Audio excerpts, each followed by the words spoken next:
Probably won't need it, but. Okay. Yes. Go ahead. I want to, I'll test it, yeah.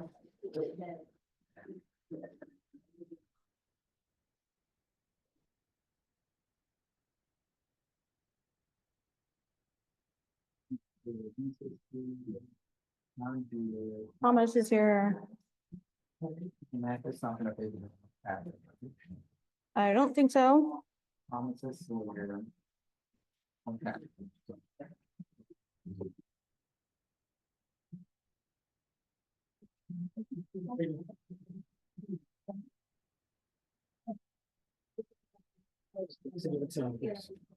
I said they were gonna get back to me probably today after while I'm in this meeting. Oh, I was just gonna order them and just get reimbursed. Thank you.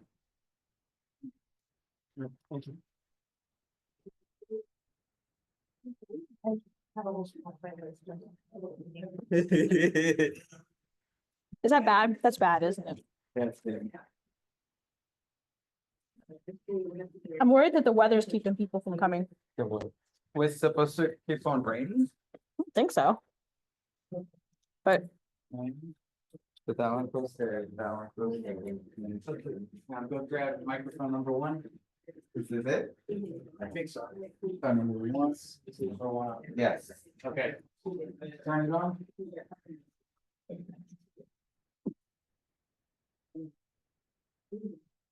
Yeah. Okay, Okay, I just turned it on. try it, try it out. Hello? No, no. Okay, keep going. Testing, testing. Nice. Hello? Good. Oh. Oh, cool. I know, Now you can walk. Now we can now we do, don't have to rely. now we can do it. Go find some karaoke, huh? Yes. If we're gonna use it, and I don't know that we will, but We would have a. put this baby on. Oh, that would be good, yeah. I think, yeah, let's try it with it, because. Well, maybe because I was supposed to speak. I think it's the feedback. You're supposed to put the microphone behind the speaker. But if it's like a audience member, it's gonna be impossible to do that. Yeah. How are you? This is for the. pop But, in. so Pop in Jonathan the just chat. called me a little while ago from Space City, and so I don't know how to get them the minutes from, September 2024. I'm gonna be real extremely frustrated with this because we bought those in person. Careful. And they're asking a year later. Yes, exactly. It's like September, I think you can't use it now, you know, it's just Fine. years and just letting you know. Yeah. What's that? And, like, Jonathan from Space City, I just emailed, but he called me earlier, like literally before got here. And he goes, can you get me the minutes from September 2024? Drive. They're on the drive, anything from 2024 is there. The issue is that he didn't tell me the date for the longest time. And I was like, no, I'm really gonna make me go back and search all this because you couldn't keep your shit straight. I know you're there on the call with because I. Anything from 2024, not got up on 2025, but not got up on 2024. That's what Okay, it's called. yes. But anyway, so just email the board. And then we'll go- Clay's online, by the way. Cool, Anyway, okay. but Hey, y'all, we're gonna start in just a couple minutes. I know that there's been a little bit of rain and a lot of people are gonna be struggling in. We like to roll in at the last minute, so we'll be on soon. okay. Amy is not coming Okay, and Emily's here. I know you saw her. yeah, And- okay, 1, 2, 3, 4, 5, 6, 7, we have 4. Okay, good. Yeah. Good, good, good.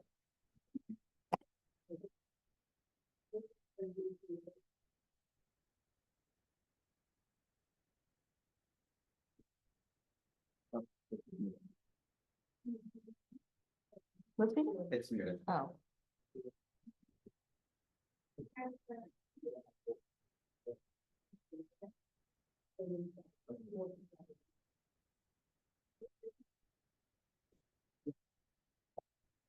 I'm gonna go check the front real quick, see if there's anybody.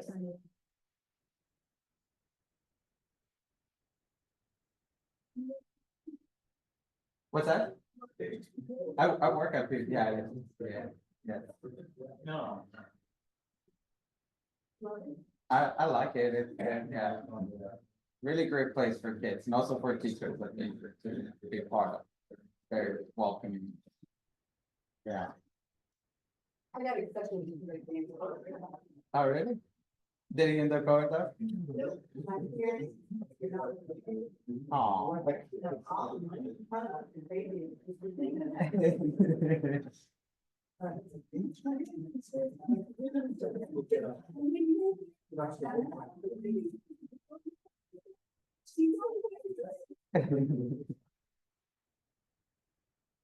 I can do it.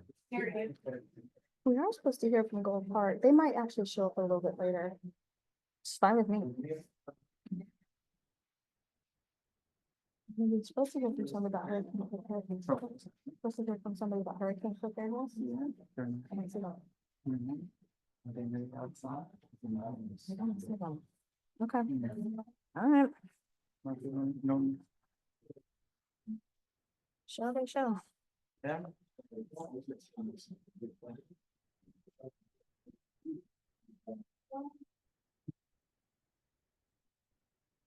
Happy now. All right. Okay, oh, hello, does this work? Does this work? I don't know if y'all have any history of Eastwood Civic Association meetings, but we often have technical difficulties. So hopefully that will not be today with our PA system. So thank you for coming today. I see a lot of new faces, which is fantastic. My name is Lindsay Williams. I am president of the Eastwood Civic Association. We have several board members that are in the audience today. If you want to raise your hand so that everybody knows who you are. We also have Thomas outside, and then we also have Clay who's online. So we're just going to go ahead and get started. And as some of you may know, it's a little silly, but bear with me. I am going through the Department of Neighborhoods course on how to chair meetings. So I'm practicing a lot of that. So I appreciate everybody's patience as I say a few things that might be a little different than what you've heard. So my intention today is for everybody to feel heard, empowered, and educated after leaving. So with that being said, I call this meeting to order officially. So what we're just gonna go through today is a welcome, because there are a lot of new faces, so that's fantastic. If we have elected officials who tend to show, they come in, we'll hear from them. We're gonna go through our treasurer and secretary reports, and then we have a few keynote speakers that are gonna speak to us today. And then announcements, if you have a community announcements, just that'll be your time to speak. And then we'll adjourn from there. So again, I am so excited. How many of you, this is your first time in the Eastwood Civic Association meeting? Yes. That's fantastic. I'm not going to make you stand up and introduce yourself. I promise. I promise. But we really are thankful that you're here. We're very grateful. And if hopefully you find this meeting so helpful and so informative that you want to come back. So thank you again for coming. I don't see anybody in the chat saying anything. So hopefully, Clay, y'all can hear me, right? You're probably like, I hope so. Okay. We'll just say if they say anything else. All right. So, okay. I see one person who's Christina Morales' office is here. I just want to wave. This is Marina. And if you have any questions about what's going on in the Texas Ledge, she is going to be providing a report in a couple weeks. But for now, if you have any specific questions that you want to talk to her about, she is here. So now we're going to go ahead and move on to our treasurer's report with Pulani.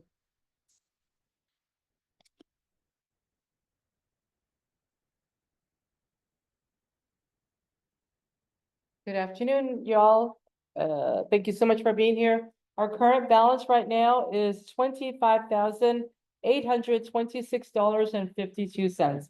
And that was as of a couple of our insurance things that we had to take care of or pay for the year, our annual, and then from our Eastwood, our spring fiesta that we just had a couple weeks ago. Thank you. All right, great. Thank you, Pulani.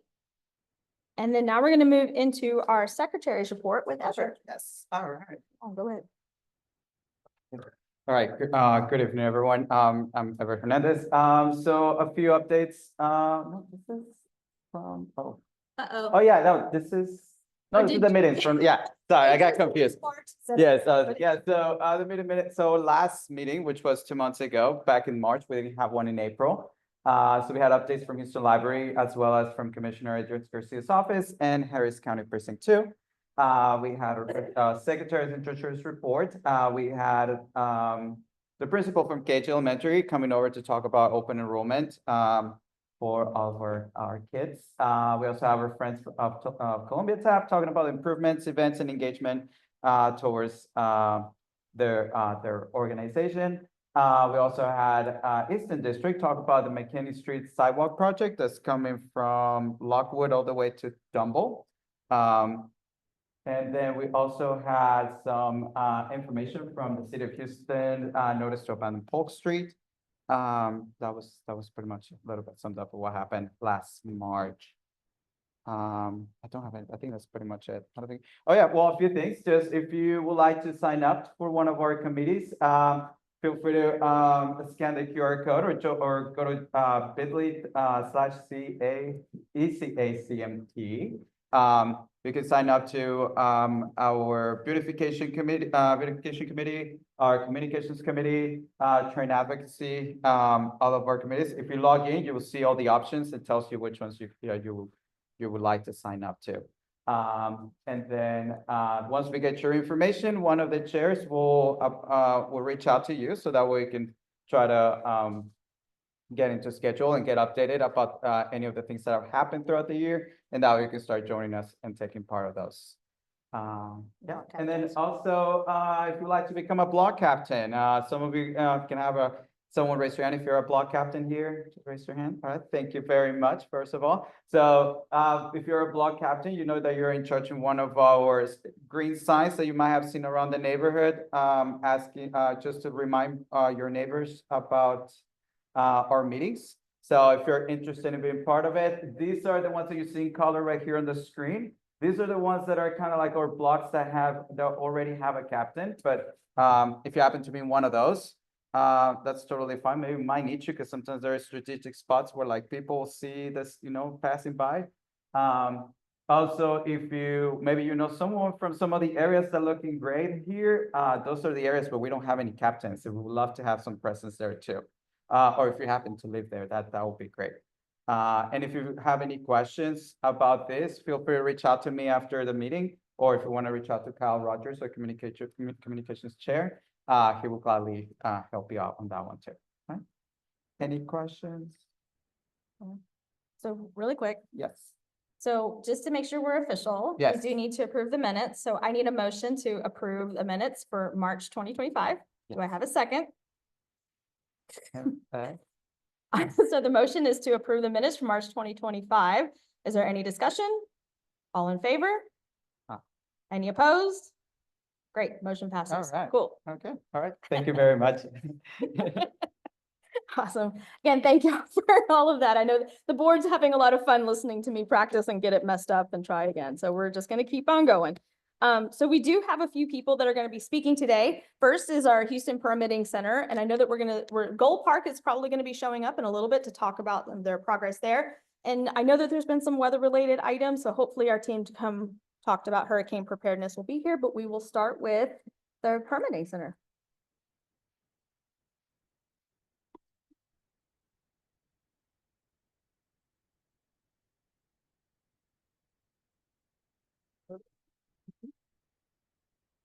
So people on Zoom, we can send this out after, right? Yeah. Okay, cool. All right, there you go. All right, can you guys hear me? Can we turn this up? It's the first knob on the bottom, right? Right there? Try again? Yeah. Is it better? More? Oh, there you go. There you go. There you go. All right, well, thank you. My name is Katie Hassett. I'm the customer service manager at the Permitting Center. So a quick introduction. This is our building. We're not too far from here. We opened in 2011 and we combined 6 city departments, over 700 city employees together. We regulate construction activities through permitting, plan reviews, and inspections to ensure life safety and compliance with building codes. We also regulate the operations of businesses to ensure health and safety standards. Some highlights from last fiscal year. We did over 800,000 inspections. Almost all of them the next business day, we're very fast. Over 700,000 permits were sold. Over 374,000 people visited our website. We processed 10,000 open records requests. Nearly 100,000 or over 100,000 customers, both online and in person. 12,000 311 requests. Usually those are about your work without a permit issues and complaints. And 87,000 plans were reviewed in about 4 review cycles is our average for last year. So what do we do? From a visual perspective, we regulate public infrastructure, right? The development and construction of public infrastructure. We don't build it ourselves, but we are reviewing the design standards for it. So these include your roads, your sidewalks, your driveways, your fire hydrants, the physical buildings that you see, your houses, commercial buildings, high rises, as well as all of the utilities that are underneath the streets and sidewalks, your manholes, all of that. It flows through the Houston Permitting Center. So a little bit about the development process. Now, this is the entire process. So if you started with some vacant piece of land and then, ended all the way through, but certain portions, you can start at different areas. But when you start with purchasing land, you'll go through a planning process, right, to get your property address and more of a subdivision platted. Or you may combine some lots if your civic club allows it, and you can try and combine 2 lots. Or splitting lots. Those are all part of the planning process. You also want to consider utility availability. Is there enough water and wastewater to serve your construction, especially like in the Heights where a single family home turned into 3 townhomes, right? Those are all you need utilities for that. Next, you'll get into an area for plan review and permitting. And there are 2 pathways, depending on what you're doing. It may require private property plan review. Or what's called a right-of-way plan review. So those are in your public realms, your streets and your sidewalks. It goes through permit issuance, then you go through construction inspections, and at the very end, you're looking for a certificate of compliance or a letter of acceptance. One of those 2. Most of the time for residences, you're really going to be looking at this first pathway for private property plan review for a lot of your remodels, residential repairs, that kind of stuff. So a little bit more detail about your private property plan review. Starts out, can you see that? Oh, you can't see that. You starts out on the upper part For them, page 2. oh, page 2, sorry, on your booklet, if you're following along. It starts with submitting your building permit application. Depending on your scope of work, we may have to double check your address. If it is correct, you keep going on, you'll finalize your application and pay your 25% down payment on your, what's called the plan review fee.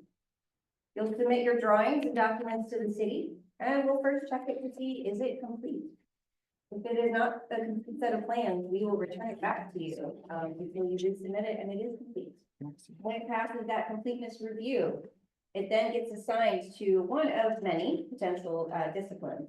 In that gray box at the bottom, these are all of the potential disciplines that it may get assigned to. It'll depend on your scope of work. So things like flood, if your property is in the floodplain, it would be assigned to that. If you're working on sidewalks, it may get assigned to traffic. If you're as well as planning for traffic, probably won't get health for residents. Storm drainage, mechanical, electrical, plumbing, of course, if you're doing anything like that for your house. The city will decide, and then they will assign it to all of those other departments.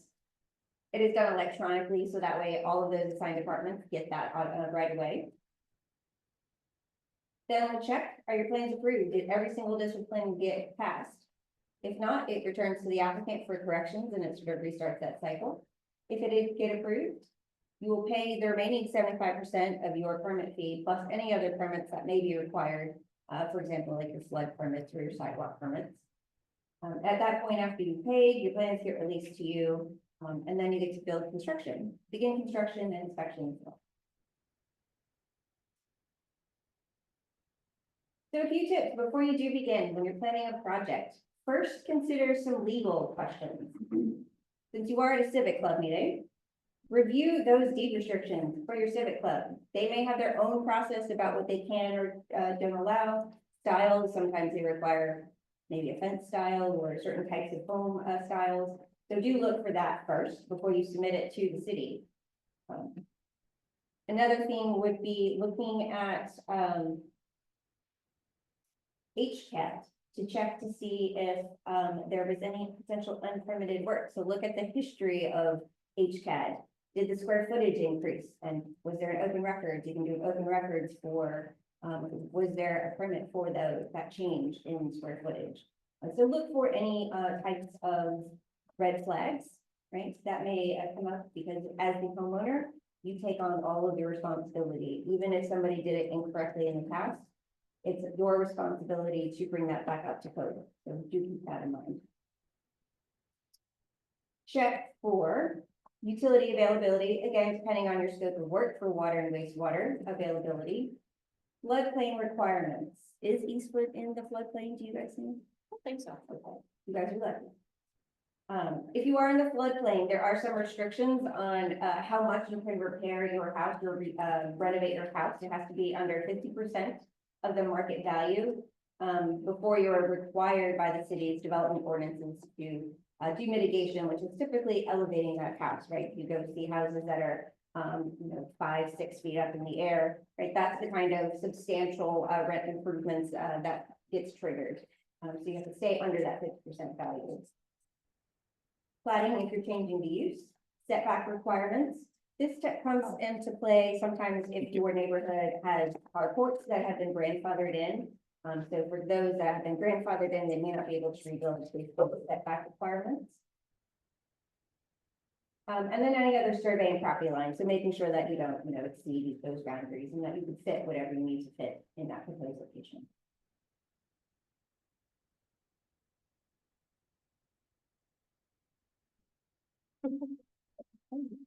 I mentioned this before, so you may also file an open records request. We can do histories on old certificates of occupancy or compliance, residential plans and drawings. We don't have a lot of historical records, so it's from 1988 onwards is what we have for residential drawings. For commercial drawings, 1972 to present.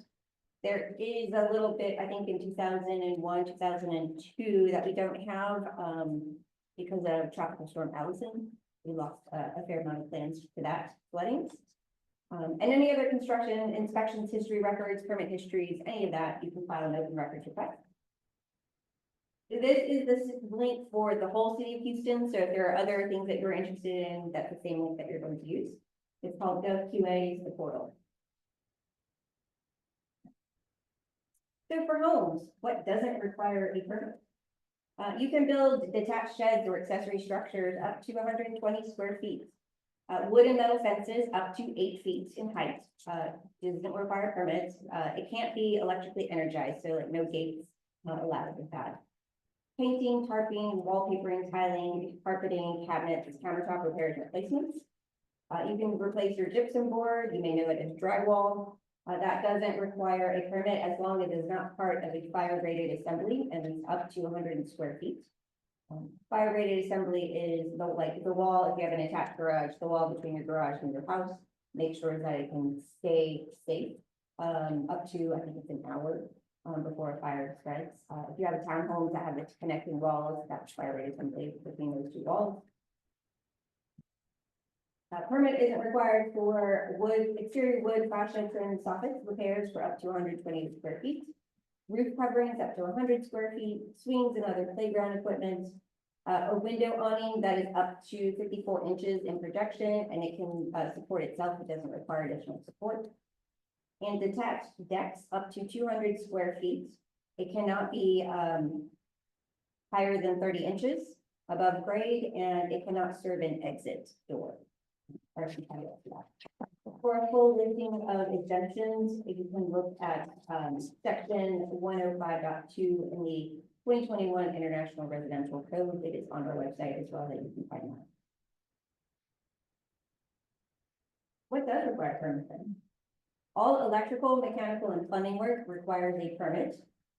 The mechanical and plumbing work, there are some exceptions for a homeowner's permit, but you still have to be able to follow code and pass an inspection.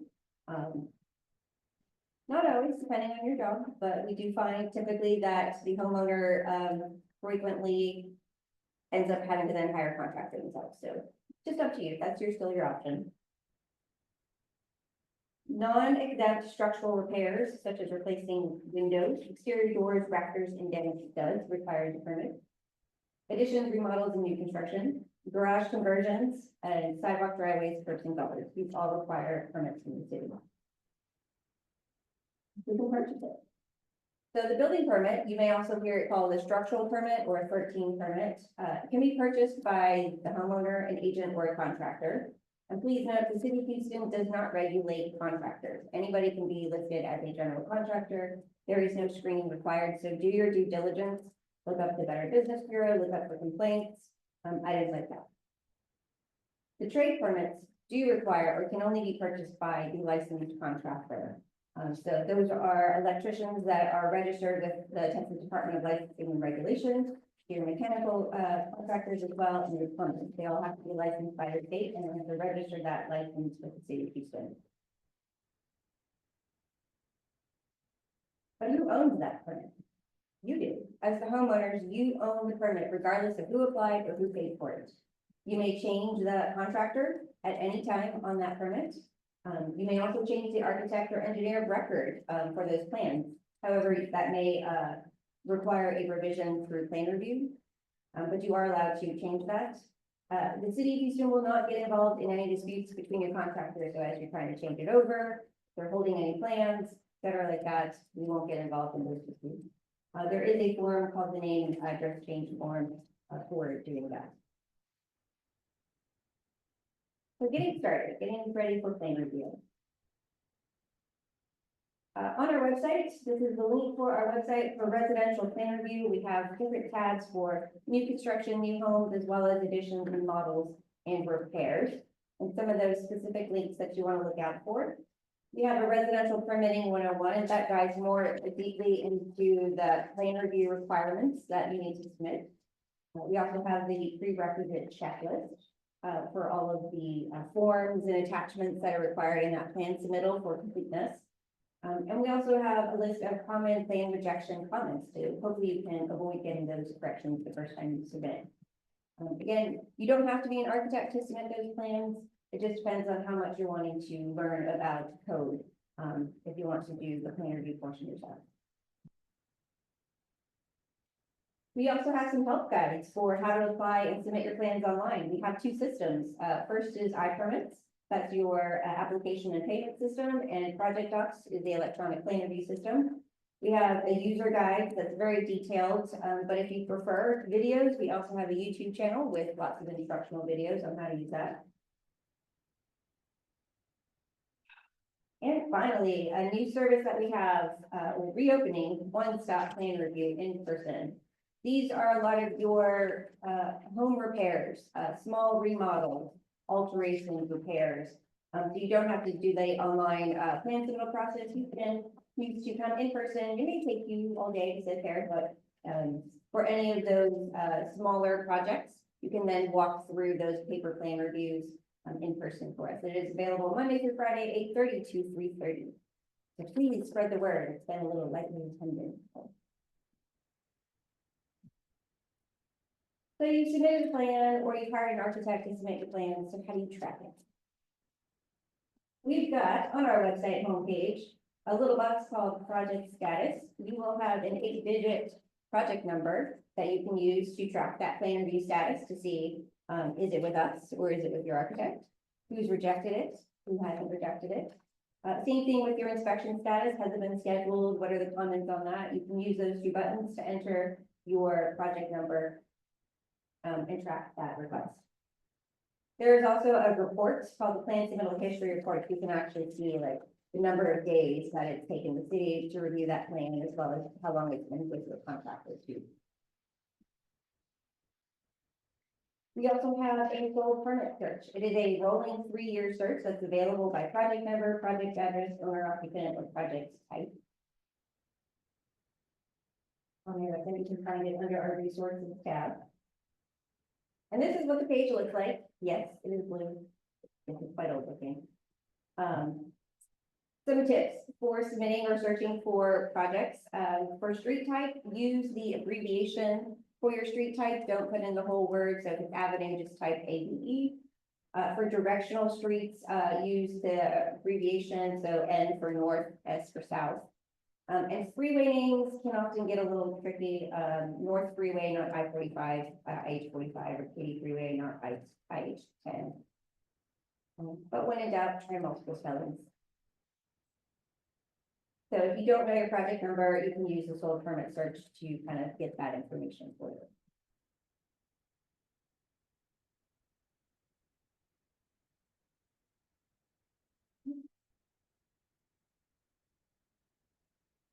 And finally, for the Civic Club, you're tracking construction activity. There is a weekly report that the planning department sends out. It's called the Permit Activity Report on new construction, remodeling, and change of use permits. You can also go to the planning department's website for any of the history, and I believe you can just download an Excel spreadsheet of the different permits for each week for the last few years. I think they've archived it.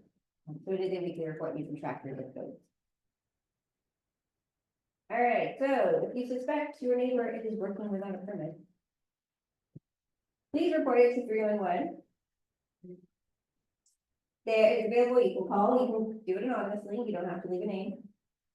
You can call, you can email, you can also use the app. So you can start a case online on the website. You are looking for the city and private construction options, you can see that. And then finally, private construction code, code or permit violation. So those are sort of the steps that you have to take for submitting a 311 request. Photos and videos do help, but just don't trespass while trying to take photos and videos. And so once you've submitted a case, it will get assigned to one of our investigators, and they will go out to the site and then coordinate if they find any violations with any of the other sections. So if it's structural inspections, they'll coordinate with structural. If it's with plan review, plans are needed, they'll coordinate with plan review as well. Typically, they give the owner 15 days to come into compliance, so they'll check every 15 days to see if they're at least making steps towards compliance, and then if not, citations may be issued and filed with municipal courts. So we do our best to try to get people to come into compliance. And finally, as well, there is a deed restrictions violations team in the legal department. So when anybody submits a building permit application, you sign a sworn declaration that you are complying with the deed restrictions. So if there are violations, if they have lied and they signed it, it is something that the legal department can follow up on. You can also submit requests for deed restriction assistance. I just know that they are very busy and have a limited staff, so they tend to go after the big cases. But it is the legal department, their information is listed on the website. And then you can contact us at any time. We have our communications team. They monitor our Facebook and formerly Twitter and Instagram and YouTube pages. And then my teams, my customer service teams are on live chat every day, 9 a.m. to 2:30, so 3 o'clock, 2:30. Or you can email us at askHPC@HoustonTX.gov. We monitor those inboxes as well. Or you can come in person and visit us at any time between 8 and 5. Other some services require appointments. Yes, questions? So 10,002 Washington Avenue? Yes, 1,000. 1002 Washington, yeah. What's the cost here? The cross street is now called Elder. It is across from the Big Brothers Big Sisters building. It's not very tall. It's also next to Amtrak. And then across the highway is the aquarium and the post. And so there are other holes, for example, when a lot has an ordinance protection threat. For example, remember chapter 22 protection. I think is that the planning departments for like minimum lot sizes? Yeah. I mean, there has to be a whole. Permitting has to clear that plan, right? Yeah, so certain types of restrictions like that, or I know like we have Freedmanstown, so we put holds on that to flag it, or in I think Cashmere Gardens where there's the cancer cluster, like we put holds on those addresses so that we look at it and make sure that whatever that restriction is is cleared first. Same thing with historic preservation. So if you have any historic properties, we put planning puts a hold on it so that it goes through their approval process first. What is one of your ones suspect?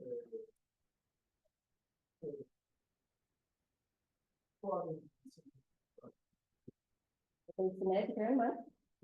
Yep. Submit anything to 3-in-1 for, so if you suspect anything isn't correct or isn't, above board, submit it to 3-in-1, because at least there's a record of it. It will get sent to our investigators.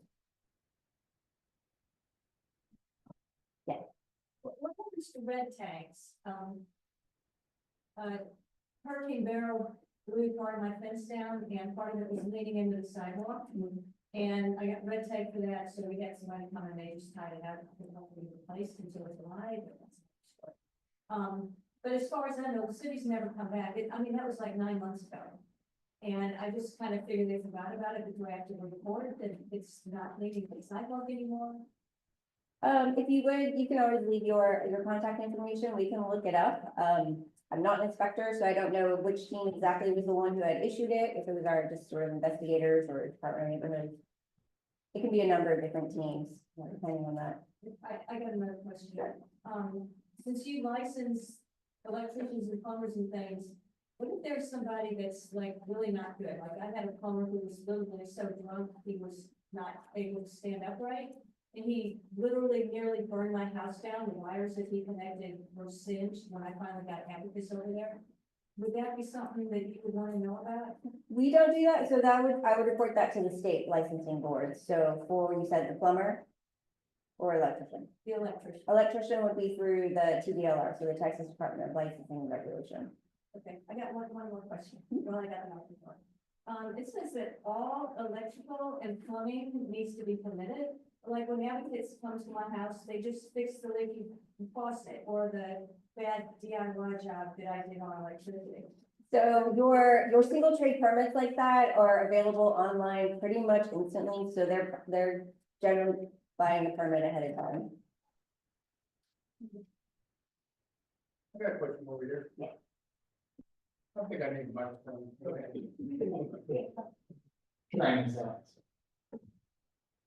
Here's the pitch. How much does all that stuff cost a person that's wanting to build a home or existing home? Is there a price schedule? Yes, there is a city fee schedule. The pricing of permits depends on a number of factors, like square footage, but I don't want to take a lot of guess, but it's only a small percentage of the overall cost of your construction building with home, Percentages, like in what figure are you thinking of? like 5 to 10%. The whole thing, everything in this book, 5%. About, it depends on I know your it's- contractor and how much it's- they want to charge. You don't have to tell me that, I'm just saying that it's about 5%, right? About ish, again, just kind of a wild stab at it, but there is a fee schedule, so if you want to look up what the pricing would be, it's a square footage base for homes. That's just for your structural permit, that doesn't include your other permits that may get attached. So like your electrical permits, I get that on that as well, but you can look at the different charges, like the dollars or, So there's a price list somewhere. yeah, there's a pricing schedule. Okay, follow-up question, foundation work, does that need a permit? Yes. I heard some over here. You second? That was just Paul laughing. All right, so it does need a permit. Yes.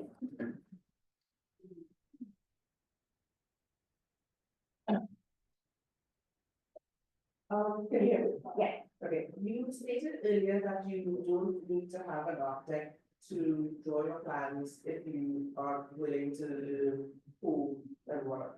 At what point do you need an architect or an engineer to actually get involved to do, that type of work? That depends on you. There are, so on the residential permitting 101, they do kind of have a little bit of a guideline of when an architect might be needed.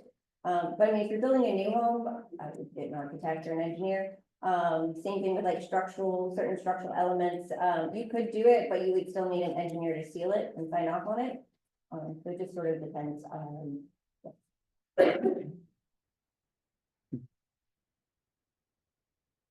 I know that as well.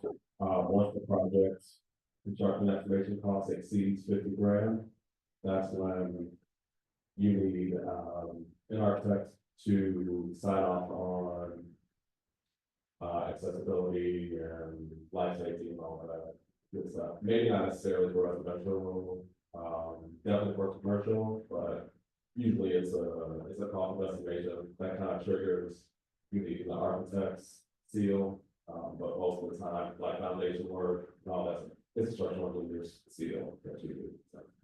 Thank you.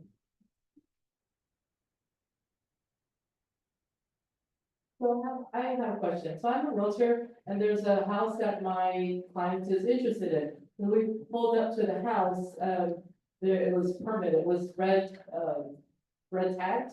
And so on the red tag, it says cease and desist, permits need to be cleared before continuing. So when we went inside, half the house wasn't completed. And so when I called the listing agent, he goes, oh yeah, we're working on it. But how can I find out, and I guess it's through this, right, that I can find out, I put in the address in there to see what was red tagged? Yeah, so you can pull, well, it won't have the red tag violation, but you can see if they've actually pulled any permits through the sole permit search. You can also run an open records request as well, for any of the permitting history and inspection history. So, Corbin, thank you. Make sure you're specific on that. Say again. Make sure you're specific. Other questions? Yes, this one, I'm very loud. Okay. So I saw somewhere in your presentation, I saw urban forestry. Uh-huh. Can you talk a little bit about that? Urban forestry is your, tree and landscaping requirements. So I know for commercial, it's like having trees and shrubbery for parking lots. For your homes, it's a certain number and types of trees that are required. There's a certain calculation, for the number of trees that are required per lot. Oh, wow. So let's say you want to plant a tree in your home, you have a permit. So I think that's more to do with new construction. So thinking of like homes that had these big, beautiful oak trees and you tear it all out, so you can clear the land. You need to put something else back there. You do require a permit for trees when the trees are in the right of way. So often like when they're abutting sidewalks, you can always reach out to the forestry department just to make sure that it's okay to cut.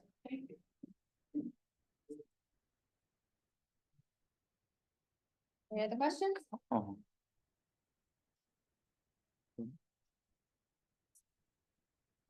Very cool. We got it.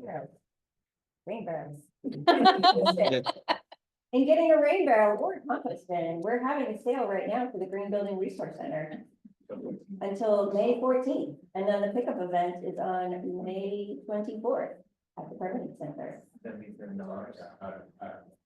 Yeah. I think I've had a couple of clients who, they've experienced house damage.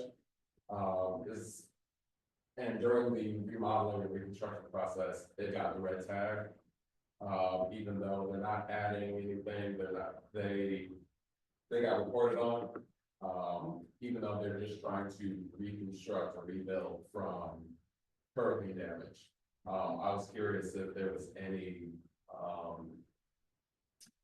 I guess any different department or program that kind of expedite the permitting process for those who they're just trying to rebuild what's been. So yes, so when we have been expediting repairs for anything from like Hurricane Beryl, the derecho, and other named storms. We do have an article out there. We just contact our residential plan review. We do have a specific application for storm damage repair. That is to expedite that and track those. If you go to our website, there's, at the very bottom, something says news. You scroll down and you should be able to do it by key search barrel or, structure, what is it, the damage, and the article will pull up and it'll take you right to that link to be able to reply, to get your purchase. But keep in mind, sometimes they try to take that as an opportunity to remodel or renovate. Yeah. So a lot of storm damage repair is like for like replacements. Very like that. Once you get a permit for a remodel, does it ever expire? Like, if we got the permit, but we haven't started construction, it's gonna start like. Yeah, so projects do go inactive after 180 days, so about 6 months. And you can call, I believe, structural to extend it, so you can extend it twice. But hopefully within the next year, as long as you've done some kind of construction activity, called in, a lot of contractors call it go-by inspection. Just to get the contract or inspector to go by the site to keep the project active. But you can always reactivate in an active project. And does that cost to reactivate it, or is It it just? depends, I think, on how long it's been. Okay. Yeah. Oh, do you have any senior discount? We don't have any discounts. But we have a free composting class. Okay, We have a free composting class. Open to everybody, not just seniors. But no, we do not have any discounts for our permit fees. Quick question about, you said right of ways and such. I know that this neighborhood is very concerned about the Oak Street closure. And will we all be handling that, when that comes around to your office? I assume it does you. Possibly, it probably goes through our engineering team, if they are redesigning or reconstructing that road, the plans would have to be. They're closing, they're planning. Sort of related to what Kyle is asking, I know Emily has asked this numerous times with the, you may not know the answer, and that's fine, but with the George R. Brown expansion, does that expansion process go through the permitting center? Yes, so any construction activity for George R. Brown will go through our building as well. Oh. We don't, however, release plans on projects that are not final, so. Interesting, good to know. Cool. I think you got a question from everyone. Well, thank you all so much for coming and thank you for speaking. I hope everybody learned at least one. Oh, did you have? I thought you were raising your hand. We are thankful that you're here. We hope that everybody learned at least one new thing. I'm pulling this in. And now we have a team to talk about Goal Park. Want to come on up?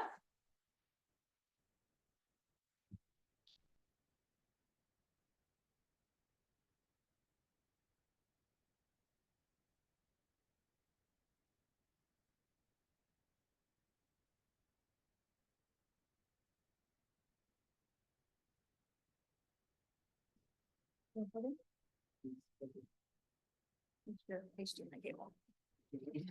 Yep, okay.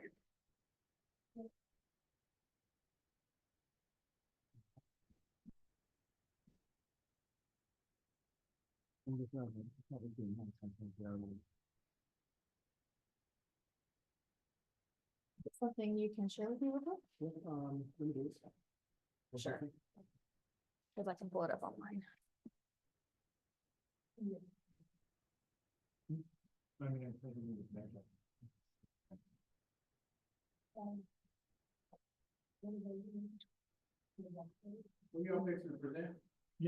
we're gonna present just on getting. We're gonna send it to me. Oh, Let me just get them. we're gonna talk about Goal Park. Goal. Goal, GOAL. Goal Park. It's a fun project. Been hearing about it since the ideas phase. No, I think y'all are awesome. Thank you so much for coming.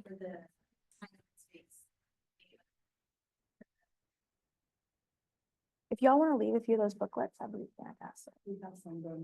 That works. You said that's me. Got it. Thank you.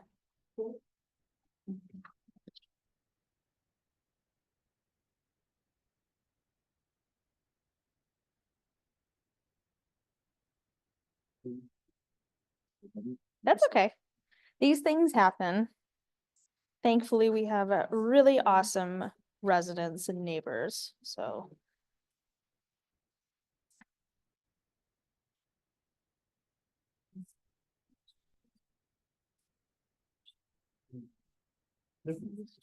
Yeah.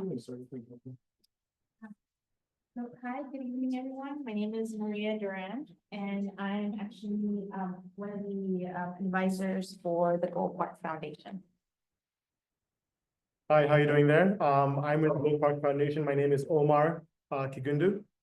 And we just appreciate you guys taking a moment to learn a bit more about the project overall. And yeah, so we'll be There able you to, go. thank you so much. We got it. We'll go ahead and plug in. Should start to come up pretty soon here. Awesome.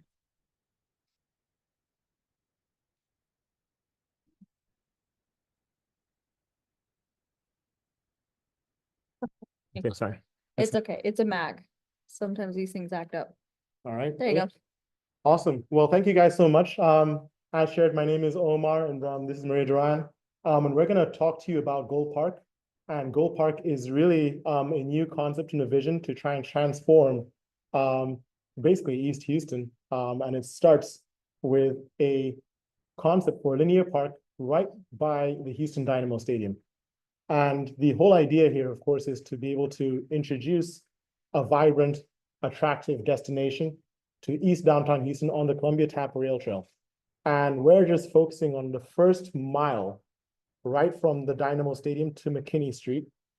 But there's another 3.3 miles, and we hope that if this concept is very successful, we'll be able to expand that all the way and give a bit more of a high line or a belt line kind of concept if you've visited those linear parks in New York or in Atlanta. Gold Park itself is a 501c3. Everybody in the organization is a volunteer. It was formed in 2020 officially is when it was there, but it was formed in 2019, but it got its 501c3 status in 2020. And we have a board and we have an executive team with a very core focus on innovation, culture, activity, and nature. We call it ICANN. And in the full foundation of how this all came together, the founder and the person who first conceptualized Gold Park, his name is Batiri. He's an artist. He used to be an architect, and then he moved into art, and he has a number of murals, very well-known artwork, which is focusing on football and sport, among other areas. But when he was living inside the Edo area, he realized what many people in the community did, which was that the park which was there did not resemble or did not match the quality of what you'd find if you went to, let's say, the Buffalo Bayou Park or different areas of Memorial. And so when we look at the different parks in East Houston, they're not always as comparable and do not have as much investment as what you'll get in other parts of Houston, particularly inside the West Houston area that you'll have there. And we engaged an architectural firm called Bowman Landscape Architects, and ran a number of community events in which we got a lot of feedback from everybody inside the community. And the things that we got from that, those public workshops, was the community was not safe. The trail itself was dark. And we thought, okay, well, everybody else is feeling the same things. We got a lot of feedback. We wanted to improve the attractiveness, the green space, and move forward from there. And so they started to work on that concept plan. And here it is, a concept plan which has more lighting, which enhances the green space, which makes everybody engage more with artwork, which will have murals around the area. And the trail itself is 7 blocks. And it's 7 blocks is about a mile, but about 5 football pitches worth of space. So that's actually pretty large when you look at it. And it starts, and if you see where it has Shell Energy Stadium, it starts in that corner right there and continues all the way down to McKinney. Now, you can see it's a linear park, and a linear park basically means it's longer than it is wide. It's not too hard of a definition, but the linear parks that you'll see inside like Japan, or the most popular one here is the High Line, they've been transformative to their communities, and they've allowed for additional linear park space to come about. And that has just made those more of a destination. It means you can go down there. And I actually live close to Buffalo Bayou Park, and after they made all of those changes, it just completely transformed how we used all the park space nearby. And the first thing it did here with the architects was to make sure it focused on pedestrians and bikes. So it separated those two trails so that nobody's screaming at you that they're on your left or on their right when they're riding their bikes. It also put in a market walk at the very opening of the trailhead, where everybody could come by and celebrate things when you're talking about processions before the game day at a Dynamo, or if you're going for the Astros games. And this is a separation of the trails where you have the nature run. And you can see by swinging the park lanes from the left to the right, the bicycle lanes and the pedestrian lanes from left to right, it opens up pockets of space on the side where you can have nature, where you can have mini pitches. Very, very positive and very well thought out by the team at Bowman. And this is a flexible fitness continued, seeing exactly how that can work with mini soccer pitches. We've talked, of course, with a number of the organizations here about having a bit more Texas natural habitat in terms of that, so we're going to really celebrate that along the trail. And this part here is concept because that particular part has not been, and I know Houston Public Works presented beforehand, the entire 7 blocks is actually the former Columbia Tap Rail Trail, which has a very long history. But it's under Houston Public Works, and we've been working with the city of Houston to essentially get that approval. And they gave us that MOU, and our target had been to build this all before the World Cup. It's a very tight timeline. This concept here was not part of that World Cup timeline, so I'm calling it concept because it's not part of the official approvals, but it does help expand the park even further than the 5 football pitches worth that we're talking about. The design strategies match everything that you'll see in terms of what is being laid out by the East Downtown Management District, by TERS 15. And so we're following their TERS 15 mobility plan, just to make sure they can have very good signage, make sure it becomes a bit safer for everybody. Our target, of course, remains to try and see if we can do everything by the World Cup. We know it's projected to bring in maybe $1 billion to Houston, and what we can do to supercharge exactly how the community is able to benefit, how they're able to celebrate, is really, really positive. These numbers, which we have here, 620 million, are based off of the last World Cup, which wasn't in the US. Over here, spending's a bit higher, so we are going to expect that to possibly 1.3, 1.4 billion in terms of what it could do in terms of additional economic activity in Greater Houston itself. And these are the timelines we're fighting to beat. But of course, in case we're not able to do it by the World Cup, we'll have to pause and say, let's do the rest of the development after the World Cup, or actually start and finish it off immediately after the World Cup, because that will be a disruptor in between the development timeline. When you think about what park spaces have been able to do, the High Line, for instance, was a project which was thought about in New York in the late 1990s, and everybody held it back for like 15 years. It is the single biggest booster for economic activity in New York right now. I mean, we're talking about $1 billion every single year. People are naming plants and small little trees, and the real estate development around the area is going up, and everybody in the community has been able to benefit. We'd like to be able to do the same thing with Gold Park. We want to make sure that everybody who is in and around, not just the first mile, but if we ended up developing the next 3 miles worth of the Columbia Tap Rail Trail, was also involved in making sure that planning worked well, that it resonated with what the community wanted to have as their centralized interests, because opportunity is very large. And that could range from making sure anybody who is involved in the development of the park, we can get as many contractors from within the community as possible. We don't want to just have a situation whereby there's a rapid rise in property values and you have everybody coming in from out of town trying to buy the spaces. We want to make sure we can listen to every one of the concerns the community has, and we've been working with Friends of Columbia Tap Rail Trail, Friends of the Columbia Tap Rail, who have really represented this area in terms of how that trail can be developed and have focused on safety. We've worked with Magnolia Grove, we've worked with Edo Management District, we've worked with TERS 15, and all of the agencies have been very, very supportive. So we're quite excited about what this project is able to do overall and how we'll be able to transform the community overall.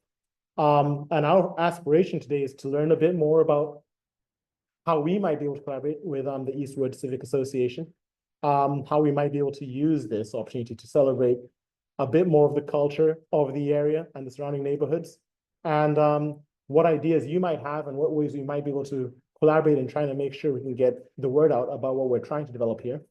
And I can, on the Q&A, I mean, in terms of costing, how much would this cost? This is all focused on where we're raising the funds privately from different sponsors and getting the permission from the city of Houston. And our expectation is that it will not exceed $15 million. Our aspiration is that we can do this. This is both construction and maintenance for 10 years. Our aspiration is that we might be able to really tighten up the budget and do it for maybe $10 million overall with a majority of that going towards maintenance to make sure that after 2-3 years, a nice looking park does not look really bad, and we haven't put in the right allocations for that. And that's been one of the bigger slower pieces for us right now, is making sure we have all the maintenance accounted for, so it doesn't become an unnecessary burden to the community. Our target would be from everybody who comes into the Astros games, everybody who comes in to watch Dynamo games, Rockets, people come into the area. There are about 3.5 million people who go into watching all of those games throughout the year. Tourists come around the area. Well, we want to add to that, maybe about 175,000 people per year. It's not the biggest target, but it's an ambitious one still. And we feel that that would add, at a minimum, 6 million in additional economic activity. Each of those people spent maybe $35 when they're in the area, buying drinks, doing something inside the neighborhood. And that $6 million is really great for additional sales tax revenue for the city. It's good for property tax valuations in times of area. So these are all positive things to allow for this to be a self-sustaining project, whereby after the 10 years, if you have the right trajectory, you no longer have to keep on digging in. Instead, this becomes something which is contributing to the community as opposed to taking from the community. And that's something which is really positive. So that's the project in a nutshell, and we're open to take any questions that you guys have.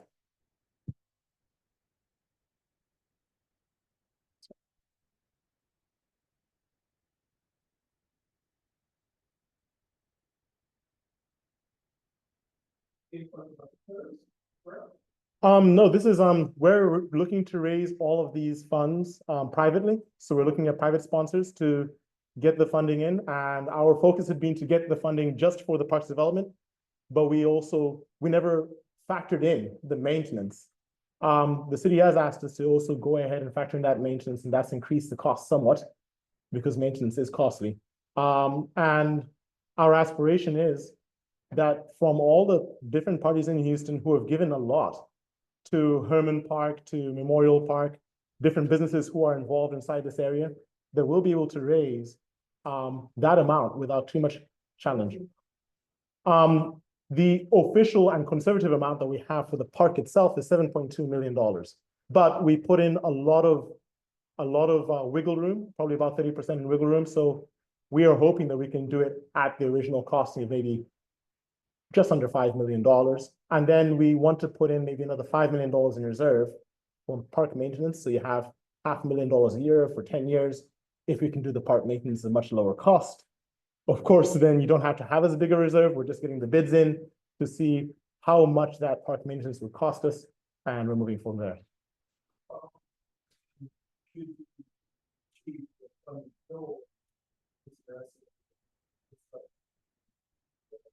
Well, the good thing about the park that we have here is that we're not doing any plumbing, really, and there's not much electrical. So the development timeline is going to be based off of, if we try to do it before the World Cup, that will be the most expensive because we'll be trying to do it really quickly. And that means you're paying a lot more for the overtime hours. So there's some advantages and some disadvantages. The big advantage is you can get this real big injection and energy because you're participating in the World Cup. The disadvantage is that it could be quite costly because you're doing a lot of overtime work. Our biggest timeline is going to be permitting. I think we talked about permits before. We're hoping the Houston Public Works will be kind to us because we are developing and enhancing this property of theirs, and that's something which is there. Thank you. Okay, a couple of questions. First, on the renderings, there were some big tall walls on either side, and then one of them looked like there was a building that's in the middle somewhere. This one? Those walls on each side, or is those existing buildings away? Yes, so when you go to, if you go to Dynamo Stadium, there is a trail there. And on that trail, you have buildings on either side, and it's about 75 feet of space between them to give you just an understanding of how linear parks work. I think the High Line, which I mentioned, which is very popular in New York, is only about 30 feet. So this is about twice the size of that. And that's why we can put in mini pitches on either side. But they're existing buildings which are there. And those existing buildings are owned by a variety of private and 1 or 2 public owners. Houston Public Works is the one which has a civic park, which we would request them to also add to this if we're successful. But we've talked with all of the real estate developers and owners. We've talked with all the homeowners associations there, and they're very aware of it. We know exactly how we share and things that gets closer to their property boundaries. So this is something we should be studying very closely. Might be answering my next question. I was wondering if they're going to be confiscating any property or eminent domain, or I mean, if any mature trees are going to be cut down. So in terms of the key things, I mean, that's one of the things that we have the landscape architects for, is that they want to make sure that we can have the right flora which is in place. Any kind of tree which is there. I think when you're putting in and swinging the bike lanes from either side, it is possible there might be one or two. I don't know whether it's one or two. I don't know how many trees might be affected, but they would be looking to replace those with other trees around there. The other thing is to focus on Texas Prairie. We have at the very end of the trail by McKinney, something called Dakota's Grove, which is named after Dakota Stormer, who was a resident in the area, who died young. And that would just be a celebration of that person's life, but also allow for everybody to very much celebrate Texas Prairie. We talked with Texas Parks and Wildlife, and also talked with Houston Parks and Recreations, and both of them have said, hey, we can get people in on a weekly basis to talk about the local flora, the Texan flora, with classes, students coming in maybe once every single month, and that will just be a very good educational experience. But the landscape architects and a few members of our team, they are very, very much nature focused. I'm much more on the economic side, so I don't know about the names of every single plan out there, but yes. So this is kind of connected. So I'm wondering about, you mentioned some people who are engaging in this project that are going to be, when you're talking about creating micro environments, and I was wondering, how are you going to deal with light pollution at night? If you are trying to create like a place that has light all night, if you're addressing like light pollution at night, and if you are addressing also if there's going to be any tree laws, or if you are planning to plant more trees. And then, really, who is advising you on all those aspects that are related to the environment and protecting the environment? Absolutely. So, I mean, the very first thing, I mean, just taking it from the top there, I think we talked about lights and light. One of the reasons why we didn't have electrical is that there's currently an enhancement taking place in which they're using solar energy and they're doing enhancements on the trail. So we won't need to have any underground electrical work. It's all going to be solar based. So that's the very first positive thing which comes along with that, is that that's there. And when you think about how the lighting works, I think we have a lot of good examples that we can learn from. Among those examples, I think I mentioned one was the Buffalo Bayou Park, whereby you have lights which they're not loud. There's blue lights, there's some things which are there, but if you're walking through the park, even though it's not advised to necessarily walk past like almost 8 o'clock or 9 o'clock, it's not a feeling of being unsafe. And for the community, having a park which you don't use at all, that's really the biggest loss, is that you have this opportunity here for it to be used in full form. When it comes by to advice, I think the way we look at the advice is we look at a few different stakeholders. The very first one is all community members. Everything that we've done, every single workshop we run, as we move forward, we keep on speaking with members of the community to talk about what things are very important. We've gone as far as, hey, can you change the direction of the benches to face that direction? Because I don't want somebody talking outside at night time, to people just, focusing on a few specific enhancements for fitness that they want to have. The second group of stakeholders is going to be the city of Houston. And the city of Houston and Houston Public Works, Houston Parks and Recreations, Houston Parks Board have all been working alongside us to talk about how we can improve this. And they've been incredible guides in an unofficial capacity about how we can improve this. And we always send them all of our planning before we do it. We are building on Houston Public Works land, and that's very important. The third thing, of course, is having specialists. So we have architects who focus on landscape architecture. And they're not, it's an area which is completely apart from other parts of architecture when you think about it, because of how specialized they've become in that area. And they focus heavily on the environmental factors. One of our board members is a landscape architect. And, we will talk about different elements that take place. And I get lost about what different things we have to worry about for stormwater protections and so on and so forth, and that's there. And of course, along with that, I'd say that maybe the final group is just making sure that we keep an open mind with all the conversations and dialogues we have with everybody coming in.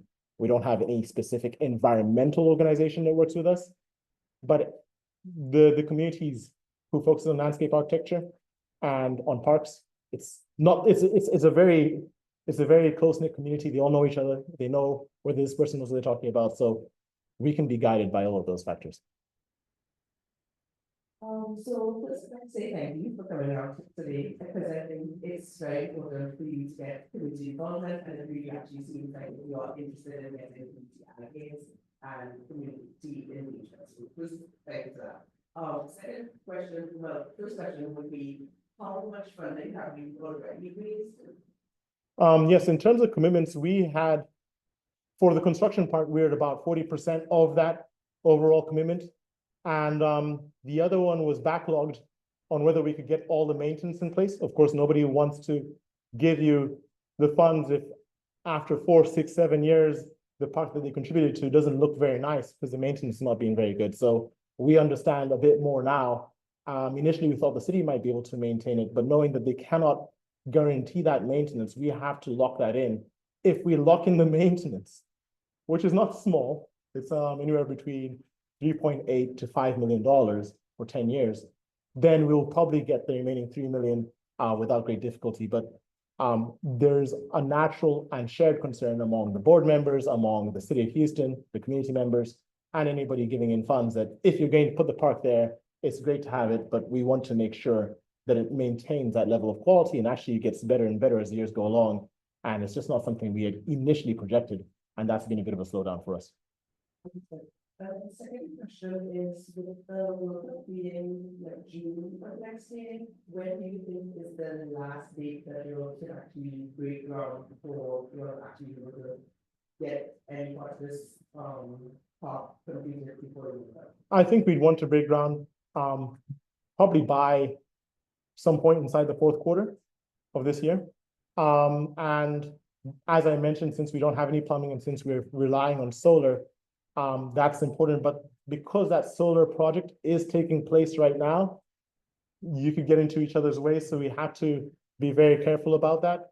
The main factor which is a concern for us is actually how long will it take for us to get the permits? And if we get the permits, then how quickly can we construct it after that? And if you're doing it too fast, is that a problem? And so among the thought processes we've had has been to do portions of it.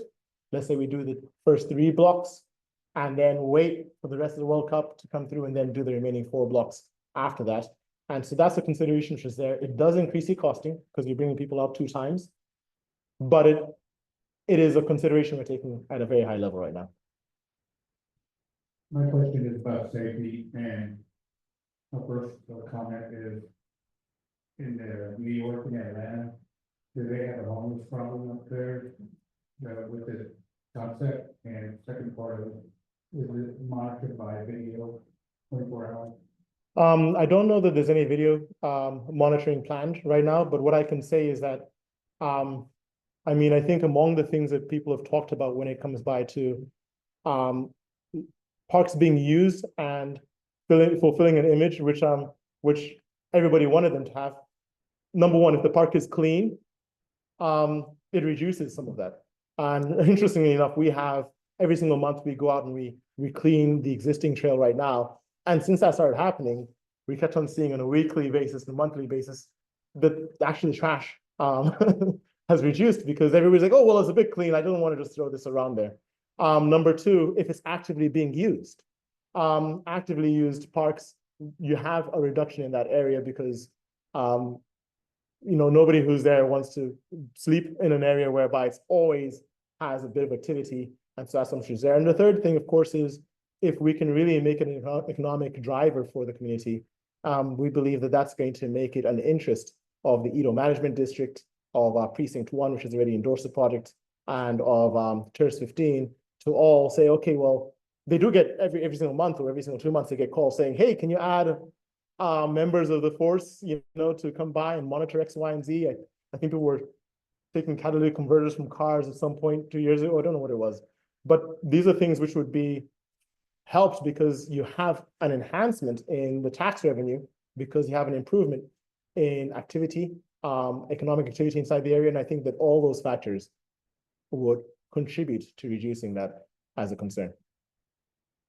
One quick question. Have you guys talked to Friends of Columbia Tap about this project? Yes, before we even moved to engage the architects, we started talking with Ed Pettit and his whole group.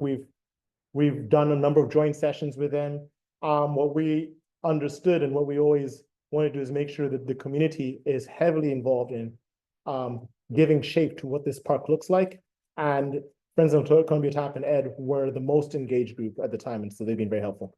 Well, to hear that. One follow-up comment, when you're doing your lights, anything, I wouldn't suggest undoing what you already have, but if you're gonna put in new lights and you're gonna focus on Texas prairie and, nature and environmental and all that.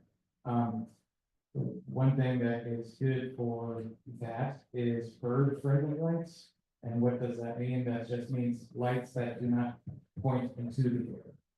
Basically, they have a shade around the top where it just points down. It's good for bird migration and stuff. That's good to know. I mean, for the project itself, because Terrace 15 and Edo Management District are doing that enhancement project, the light enhancement project, we're going to be taking that line item out of our own budget, which will probably give us more money to do everything like maintenance. But it also means that we might not have as much control over that element, except to pass on that comment to that team so they're aware. They have a number of restrictions. They had to buy the lights they had to all be from the US and with certain different requirements. So we'll put that inside that, see if they have that consideration in place. Oh, no, because I was giving it time. Oh, I'm sorry. Real quick, do you have any literature with you? I do not carry literature, but if you go to goalpark.org, you'll be able to see the full master plan that we have there, the vision plan just put forward by the architects. And you can sign up and participate in any kind of additional communications and newsletter communications we have. But we'd love to get any and all comments possible. It's always very positive.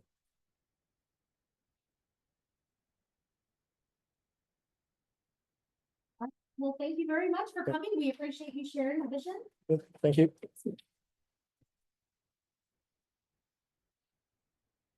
I was looking for it, was it? You're good. We're good. Get out of this, come back over. So it looks like our team, we were gonna have somebody come speak about hurricane preparedness, but that's okay. These things happen. So we're gonna go through just some community announcements. I put some of these up here and then I've got, of course, a bunch more that I can share. There is going to be a public hearing about the closure of Main Street between Rusk and Commerce.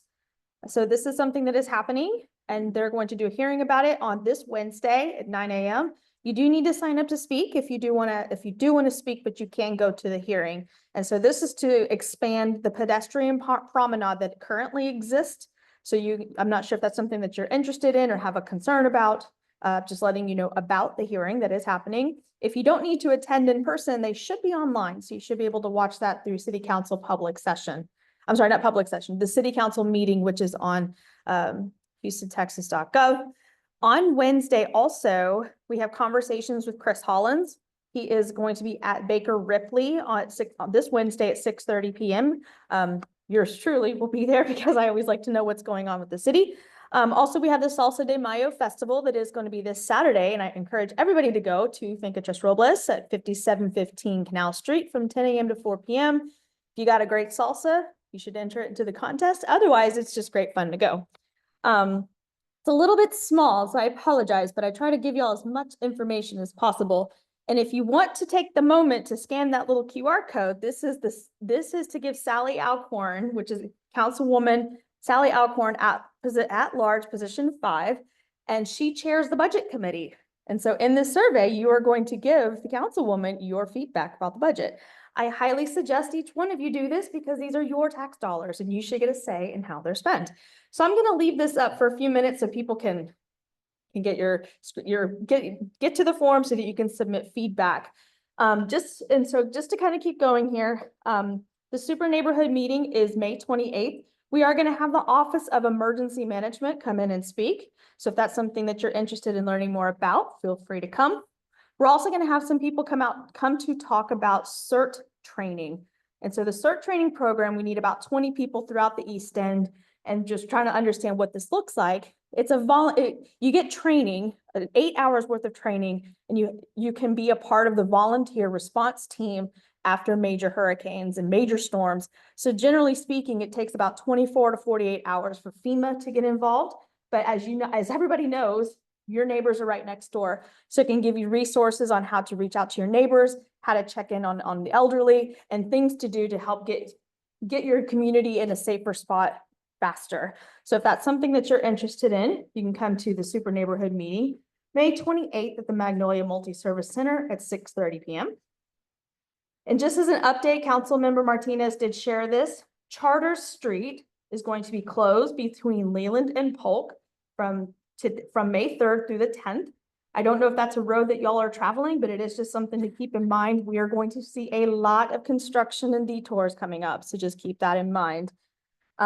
We do have a beautification update from the team. Pulling this up real quick.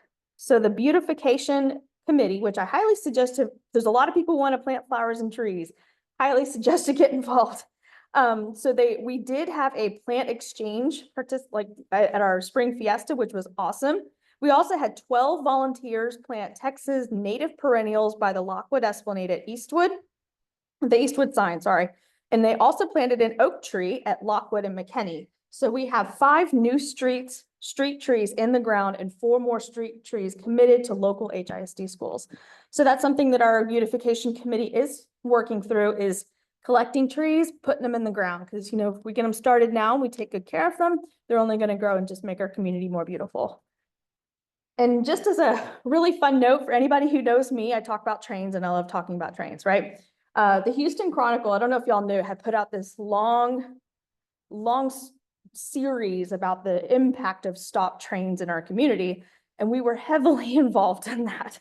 And the great news is that the Houston Chronicle just got a Pulitzer Prize for that series. So we're really excited for the Houston Chronicle for doing that. And of course, we're just thankful to be a part of it, right? So, and then if there's any other meeting that you're interested in going to, I've got a whole long list of them. We've got East Lawndale, Gulf Coast Rail District, the PIP meetings, which are really, really helpful and informative. So I've got all of these if you're interested in learning about them. I realized I was dumping a lot of information on you at once. So Paul, really quick.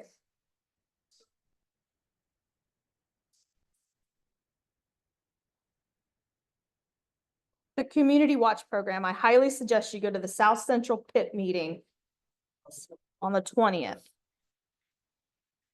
Tuesday, May 20th, 6:30 p.m. at the, yep. It's Southeast HPD South Central Station. Yeah.